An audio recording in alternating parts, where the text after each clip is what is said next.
Cet hiver, en voyage à Québec, j'ai fait la rencontre d'une femme hors du commun. Bonjour, madame. Elle s'appelle Pierrette Morissette, elle conduit un taxi et elle adore ça. Les gens sont tous aussi intéressants les uns que les autres. Hein. C'est des jeunes aller aux plus vieux, là, puis moi, je trouve que j'apprends beaucoup d'eux. C'est vraiment agréable. Après avoir travaillé de nuit pendant plus de 10 ans, elle a réduit ses heures au volant à 2 soirs par semaine. Pierrette a 72 ans. Je vois des gens dans la quarantaine, cinquantaine, soixantaine. Ils font très vieux. Trop vieille pour retomber en amour? Comme beaucoup de femmes, elle le pensait. Divorcée depuis 30 ans, Pierrette vivait seule. Zen. Quand je me suis mariée, j'étais dans la vingtaine. Ce qu'on veut, c'est avoir une famille, une maison, une vie de famille.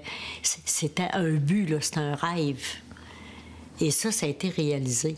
À Ottawa, le phénomène de l'agisme fait l'objet d'études universitaires. À force de me faire dire que l'amour est l'affaire des jeunes, l'amour est l'affaire des jeunes beaux et des jeunes belles, bien, je finis par intérioriser cette idée-là et je finis par moi-même me mettre un obstacle par rapport à la possibilité, comme personne âgée, de retomber en amour. La docteure Martine Lagacé est l'une des rares spécialistes au pays. On l'a vu dans toutes les études. C'est le stéréotype, on finit par l'intérioriser. Moi, j'étais la célibataire endurcie, là, je vais vous dire, depuis plusieurs années. Un bonhomme va arriver, il va dire, vous savez, à mon âge, là, tu sais, là, ah, boy, là, c'est le gars, il a abandonné, là, tu sais, vous savez, à mon âge, là, je peux pas faire certaines choses. Moi, je fais tout à mon âge, là. Roger Ferland est un ingénieur à la retraite. Divorcé, lui aussi vivait seul. En fait, les statistiques révèlent que chez les personnes âgées de 75 ans et plus, 2 hommes sur 10 vivent seuls. Chez les femmes, c'est près de 4 sur 10. Je cherchais pas d'homme, mais j'ai rencontré l'homme de ma vie il y a 3 ans. Ils se sont rencontrés lors d'un dîner sur la rive-sud de Québec. Pierrette, ça a été facile au départ de tomber en amour avec elle. Aussitôt que 45-50 ans, on commence à être perçu comme, encore une fois, moins compétent, moins beau aussi. Hein? C'est la course à la beauté. C'est encore plus vrai pour les femmes parce qu'effectivement, il y a ce cumul de sexisme et d'agisme qui joue. Ça va bien? Ah oui, ça va bien. Quand les gens me demandaient, il y a quel âge ton chum? Que celui que tu as rencontré? Oh, j'ai dit à peu près la même âge que moi. J'ai jamais voulu dire l'âge. Parce que je savais que si je disais 80, tout le monde dirait « Mais mon Dieu, c'est vieux! » Même à 83 ans, tout ce que tu peux faire.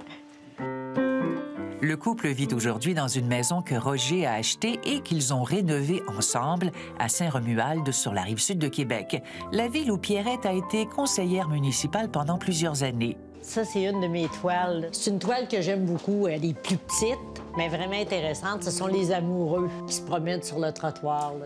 Je me voyais avec Roger. Moi, quand j'étais jeune, je voulais aller aux Beaux-Arts. Mais là, je réalise mon rêve depuis 10 ans. Je m'amuse là, dans la peinture. Pierrette et Roger ont la chance de vivre chez eux.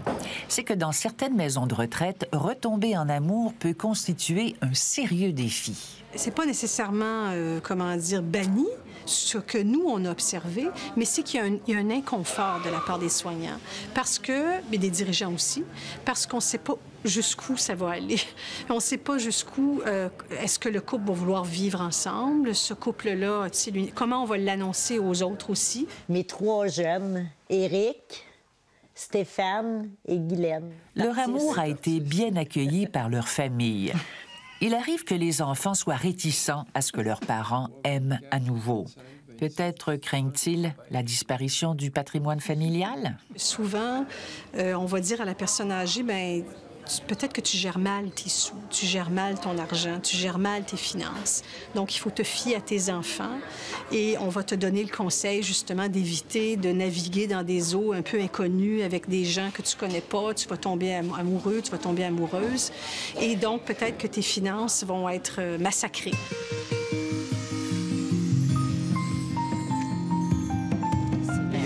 Il y a beaucoup de fête en même temps. Toutes les études montrent que vieillir avec la connotation là, d'être sur une pente descendante, là, c'est quand on arrête d'avoir des projets. Et l'amour, ben, on le sait, ça fait battre le cœur. Là. Ça nous nourrit. C'est un projet, l'amour. Ah, c'est tellement beau, les bonnes. Des fois, tu reviens un petit peu comme l'adolescente, là, tu sais, qui a le goût de se maquiller plus, là, tu sais, d'être bien coiffée, d'avoir des beaux bijoux, d'avoir une bonne allure. Quand t'es toute seule, tu regardes, même si j'étais fière, c'est encore plus avec Roger, parce que t'as le goût de plaire toujours à ton homme, mais te plaire à toi, mais à ton homme aussi. Il y a Jean Gabin là, qui a une chanson. Quand quelqu'un vous aime, il fait très beau. Ça, je le sais. Je peux pas mieux dire. Il fait très beau. Tu sais, d'être aimé par quelqu'un, c'est vraiment formidable. Moi qui suis à l'automne de ma vie, on oublie tant de soirs de tristesse, mais jamais un matin.